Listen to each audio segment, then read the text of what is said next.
So Victor Martinez is the first designated hitter to come off the board, signing with the Detroit Tigers for $68 million over 4 years. And his signing should now set off a really accelerated game of musical chairs among DH candidates, because bottom line is there's a lot fewer actual DH jobs available than there are DH candidates. That really has changed in the last decade for a couple reasons.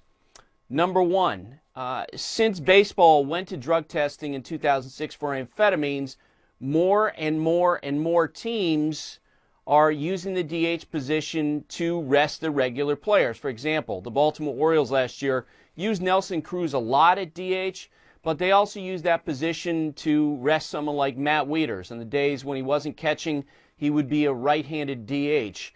A lot of teams like to use their roster to carry an extra pitcher, and that means not carrying a DH. And teams also look at the DH position. They don't want to spend a lot of money on it, typically. David Ortiz of the Boston Red Sox, making $16 million, is kind of a dinosaur as a full-time designated hitter making a lot of money. Now he's joined by Victor Martinez. But there really is going to be a mad scramble for the remaining DH jobs, as I say, because there's so few teams that are willing to consider using a full-time DH. In talking with rival officials, these are the teams they think would still do that.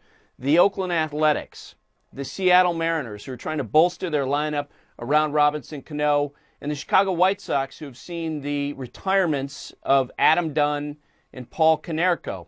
Now, the biggest names still left on the DH board are Nelson Cruz, who has a 3-year offer in hand from the Baltimore Orioles, but is said to be looking for a deal of maybe up to 5 years, and Billy Butler, who just left the Kansas City Royals after they turned down their $12 million option for 2015.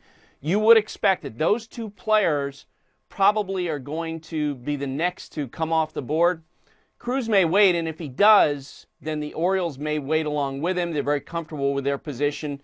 And Butler is someone probably valued by teams because he's an everyday player, and compared to some of the other designated hitter candidates, he's a younger age. You know, he's not in his mid-30s. He's 28 years old.